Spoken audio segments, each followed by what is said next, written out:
भारत जोड़ो यात्रा के जरिए लोकसभा चुनाव 2024 के पहले राहुल गांधी ने पूरे भारत में कांग्रेस के पक्ष में माहौल बना दिया था। गली मोहल्लों से लेकर सड़कों तक राहुल गांधी के समर्थन में काफी लोग उतर आए थे। यही नहीं, राहुल ने एनडीए सरकार की उलझनें भी इस दौरान बढ़ा दी थी। लोकसभा चुनाव खत्म हुआ और उसके बाद राहुल गांधी ने एक मुद्दे को और भी ज्यादा धार दी और वो मुद्दा था जातीय जनगणना।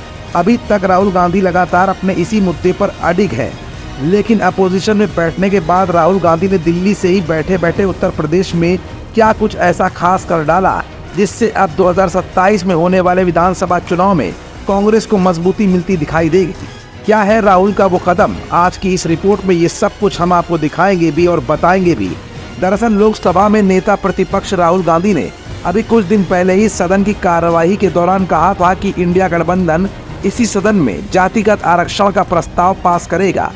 यही नहीं, पूर्व केंद्रीय मंत्री अनुराग ठाकुर के बयान के बाद राहुल ने एक बार फिर कहा था कि वो इस मसले से टिकने वाले नहीं और वो वंचितों के हक के लिए लड़ते रहेंगे। राहुल गांधी के इस तेवर को अब आगे बढ़ाने की जिम्मेदारी यूपी कांग्रेस ने ले ली है। यूपी कांग्रेस ने तय किया है कि वो जातीय जनगणना के पक्ष में समर्थन जुटाएगी। यही नहीं, 9 अगस्त यानी आज से 11 अगस्त तक पार्टी जागरूकता अभियान भी चलाने जा रही है। लोकसभा चुनाव के दरमियान भी राहुल गांधी लगातार जातिगत जनगणना की वकालत करते दिखे थे। हर चुनावी मंच से उन्होंने जातिगत जनगणना की बात छेड़ी थी। अब जबकि चुनाव खत्म हो चुके हैं, तब भी कांग्रेस इस मुद्दे को लेकर आगे बढ़ रही है। हाल ही में कांग्रेस ने 26 जुलाई को राष्ट्रीय भागीदारी दिवस भी मनाया था और उसमें जातिगत जनगणना करवाने और आरक्षण की सीमा पर लगे 50% के बैरियर को खत्म करने की मांग उठाई थी। कांग्रेस की मंशा अब इस जातिगत जनगणना के मसले को आगे बढ़ाकर पिछड़ा वर्ग के वोटरों को अपने पाले में लाने की है। कांग्रेस सूत्रों की माने तो आने वाले समय में हस्ताक्षर अभियान और इस विषय पर बड़े बड़े सम्मेलन भी करवाए जाएंगे। लोकसभा चुनावों में यूपी से 6 सीटें मिलने के बाद अब कांग्रेस की निगाहें 2027 के विधानसभा चुनावों पर है।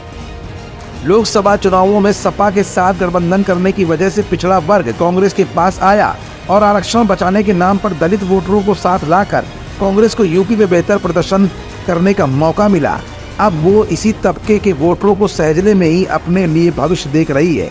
कांग्रेस मान रही है कि अगर उसके पास दलित और पिछड़े वोटर आते हैं तो ये यूपी की राजनीति में कांग्रेस के पांव मजबूत करने में अहम साबित होगा। कांग्रेस आखिरी बार साल 1989 में यूपी की सत्ता में आई थी, तब से कांग्रेस बाहर चल रही है। इसके बाद से ही उसका जनाधार यूपी में सिमटता गया। एक बार फिर कांग्रेस पार्टी रिफॉर्म के मूड में काम कर रही है और राहुल के इस ट्रम्प कार्ड को 2027 के विधानसभा चुनाव के लिए एक मजबूत कदम भी माना जा सकता है।